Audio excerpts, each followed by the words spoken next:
കേരളത്തെ തകർത്ത 2018 പ്രളയം മനുഷ്യനിർമ്മിതമെന്ന ആരോപണത്തിൽ കൂടുതൽ വിവരങ്ങൾ ഇന്ന് പുറത്തുവിടുമെന്നാണ് മാത്യു കുഴൽനാടൻ പറയുന്നത്.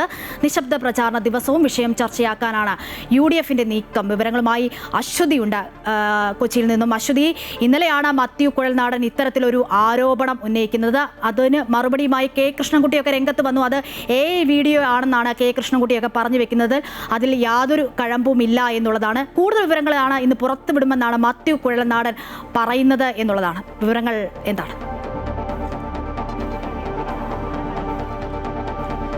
ഈ തെരഞ്ഞെടുപ്പിന്റെ ഏറ്റവും അവസാന ഘട്ടത്തിൽ എത്തിയപ്പോഴാണ് മാത്യു കുഴൽനാടൻ ഇത്തരത്തിലുള്ള ഒരു വലിയ ആരോപണവുമായി രംഗത്ത് വന്നത്. അത് തീർച്ചയായും അക്ഷരാർത്ഥത്തിൽ രാഷ്ട്രീയ കേരളത്തെ പിടിച്ചു കുലുക്കുന്നതാണ് എന്ന കാര്യത്തിൽ സംശയമില്ല. കാരണം 2018 പ്രളയം അത്രമേൽ കേരള സമൂഹത്തെ ആകെ ഉലച്ചിട്ടുണ്ട്.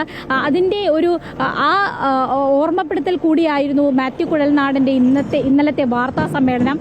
ഇത് മനുഷ്യനിർമ്മിത പ്രളയം എന്ന് വെള്ളപ്പൊക്കം എന്ന് പലപ്പോഴും ആരോപണങ്ങൾ ഉയർന്നിരുന്നു. പക്ഷേ അത് നിയമസഭയിലടക്കം അത്തരത്തിലുള്ള ചോദ്യങ്ങൾക്ക് അല്ല എന്നുള്ളൊരു മറുപടി നിയമസഭയിലടക്കം മന്ത്രി നൽകിയിട്ടുമുണ്ട്.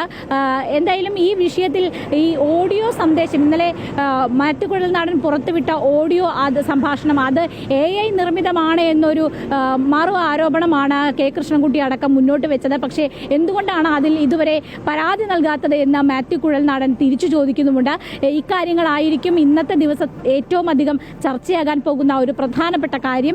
ഇതിൽ ഇതുവരെ തനിക്കെതിരെ പരാതി നൽകിയിട്ടില്ല എന്നും മാത്യു കുഴൽനാടൻ പറയുന്നു. ഇത് തെരഞ്ഞെടുപ്പിനെയും സ്ഥാനാർത്ഥിത്വത്തെയും ഒക്കെ ബാധിക്കുമെന്ന് അറിയാവുന്ന ഒരു കാര്യം കൃത്രിമമായി ഉണ്ടാക്കില്ല എന്നുള്ള ഒരു കാര്യം കൂടി മാത്യു കുഴൽനാടൻ വ്യക്തമാക്കുന്നു. എന്തായാലും ഈ വിഷയം അങ്ങേയറ്റം അഴിമതി, അത് പല ഇടങ്ങളിലാണ്, പെരിങ്ങൽകുത്തിലും അതുപോലെ തന്നെ തോട്ടപ്പള്ളി സ്പിൽവേയിലും അടക്കമുള്ള ഇടങ്ങളിലൊക്കെ ഇത്തരത്തിൽ വലിയ അഴിമതി കാരണമാണ് ഈ വെള്ളപ്പൊക്കം പ്രളയം ഉണ്ടായത് എന്നതാണ് മാത്യു കുഴൽനാടൻ ചൂണ്ടിക്കാണിക്കാൻ ശ്രമിക്കുന്നത്. ഇന്ന് അതിൻ്റെ കൂടുതൽ വിശദാംശങ്ങൾ പുറത്തുവിടുന്നതോടെ ഈ തെരഞ്ഞെടുപ്പിൽ പോളിംഗ് ബൂത്തിലേക്ക് പോകുന്ന ആളുകളുടെ മനസ്സിൽ വീണ്ടും 2018 സൂചിപ്പിച്ച പോലെ തന്നെ വലിയ ബോംബ് പൊട്ടുമോ എന്നതാണ് രാഷ്ട്രീയ കേരളം ഉറ്റുനോക്കുന്നത്. ഇനി വളരെ കുറച്ച് മണിക്കൂറുകൾ മാത്രമേ ഉള്ളൂ കേരളം പോളിംഗ് ബൂത്തിൽ എത്താൻ. അപ്പോഴാണ് ഇത്തരത്തിൽ ആരോപണവുമായി മാത്യു കുഴൽനാടൻ രംഗത്ത് വരുന്നത്. ഇന്ന് കൂടുതൽ വിവരങ്ങൾ പുറത്തുവിടും എന്നതാണ് അദ്ദേഹം പറയുന്നത്. വിവരങ്ങളാണ് അശ്വതി കൊച്ചിയിൽ നിന്നും നൽകിയത്.